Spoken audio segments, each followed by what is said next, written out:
एक समय की बात है। एक गांव में निर्धन लड़का रहता था। उनके माता पिता नहीं थे। गांव में उसके पास आजीविका का कोई साधन नहीं था, परंतु वह बहुत बुद्धिमान था। अपने पिता से उसने काम की कई बातें सीखी थी। एक दिन उसके दिमाग में एक अद्भुत विचार आया। उसने शहर जाने की ठान ली। शहर जाकर उसने एक सस्ती सी दुकान किराए पर ले लिया और दुकान के बाहर एक बोर्ड लगा दिया, जिस पर लिखा था, बुद्धि का सौदागर, यहाँ बुद्धि बिकती है। लड़के की दुकान के आसपास फल, सब्जियाँ, कपड़े, जेवर, मेवे और रोजमर्रा के कई चीज़ों की कई दुकानें थीं। सारे दुकानदार उस लड़के की खिल्ली उड़ाते। भाई, यह दुकान तो बड़े गजब की है। अब तो अक्ल भी बिकाऊ हो गई है। लड़का उनकी बातों की कोई परवाह नहीं करता।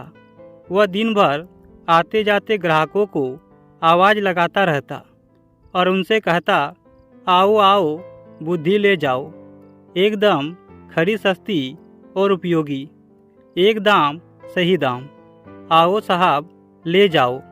लेकिन बहुत दिनों तक बुद्धि के सौदागर की दुकान पर कोई भी ग्राहक नहीं आया। एक दिन उसने दुकान बंद करने का निश्चय कर लिया, परंतु एक धनी सेठ का मूर्ख लड़का उसकी दुकान की ओर से गुजर रहा था। उसे समझ नहीं आया कि यह कैसी दुकान है। कोई फल या सब्जी होगी। मेरे पिता मुझे हमेशा निर्बुद्धि और मूर्ख कहते रहते हैं, क्यों ना थोड़ी बुद्धि खरीद लूं। यह सोचकर उसने सौदागर लड़के से कहा, एक सेर बुद्धि के कितने पैसे लोगे? लड़के ने उत्तर दिया, मैं बुद्धि तौलकर नहीं, उसकी किस्म के हिसाब से बेचता हूँ। मेरे पास तरह तरह की बुद्धि है, सबका दाम अलग अलग है। आपको कैसी बुद्धि चाहिए? इस पर सेठ का लड़का कहता है, तो ठीक है, एक पैसे में जिस तरह की बुद्धि आए मुझे दे दो। सौदागर के लड़के ने कागज की एक पर्ची निकाली और सेठ के बेटे को दे दिया।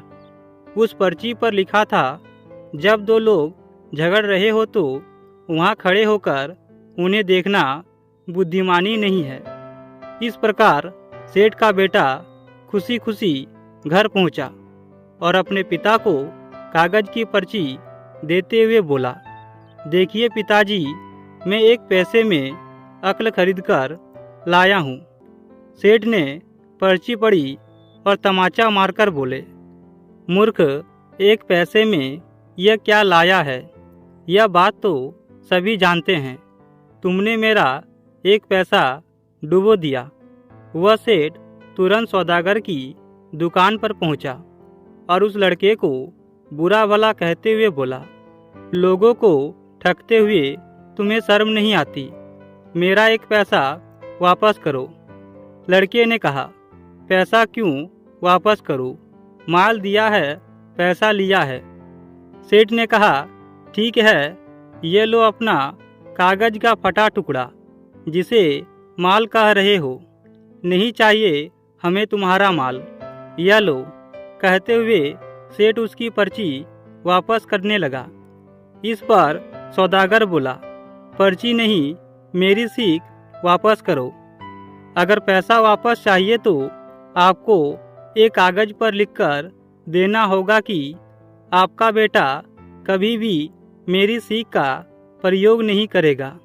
तभी दोनों पक्ष मान गए।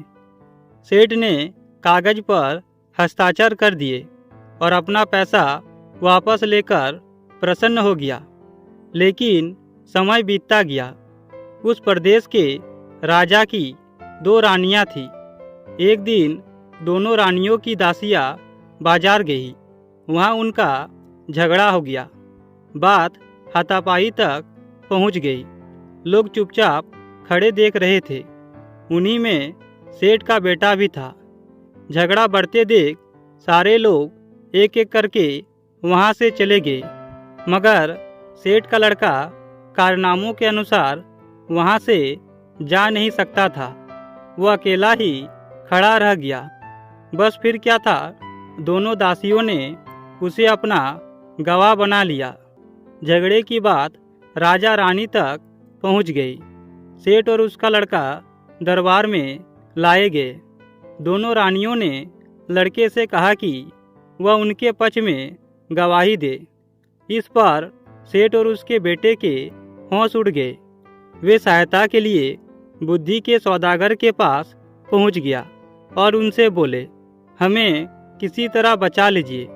लड़के ने कहा, मैं 500 रुपया लूँगा। ठीक है, यह लो 500 रुपये। सेठ ने तुरंत 500 रुपये निकालकर सौदागर को दे दिए। देखो, जब गवाही देने के लिए बुलाया जाए तो पागल की तरह व्यवहार करना। बुद्धि के सौदागर ने उपाय बताया। सेठ के बेटे ने वैसा ही किया। राजा ने उसे पागल समझकर महल से बाहर निकाल दिया। इसी तरह की एक दो घटनाएं और हो गई। बुद्धि के सौदागर की चर्चा राजा के कानों में पड़ गई। राजा ने उसे बुलवाया और पूछा, सुना है तुम बुद्धि बेचते हो, क्या तुम्हारे पास बेचने के लिए और बुद्धि है? सौदागर लड़के ने कुछ हिचकिचाते हुए उनसे कहा, जी हुजूर, आपके काम की तो बहुत है, लेकिन 1 लाख रुपए। राजा बोले, तुम्हें 1 लाख रुपये ही दिए जाएंगे, तुम पहले बुद्धि तो दो। सौदागर ने एक पर्ची राजा को दे दी। राजा ने पर्ची खोलकर पढ़ी। पर्ची पर लिखा था, कुछ भी करने से पहले खूब सोच लेना चाहिए। राजा को यह बात बहुत पसंद आई।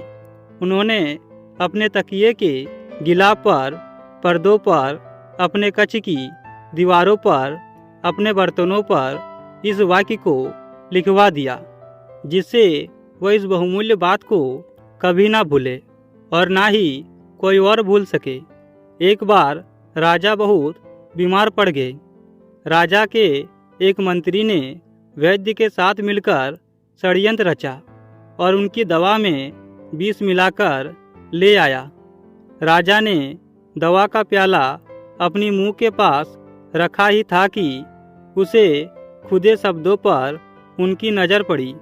कुछ भी करने से पहले खूब सोच लेना चाहिए।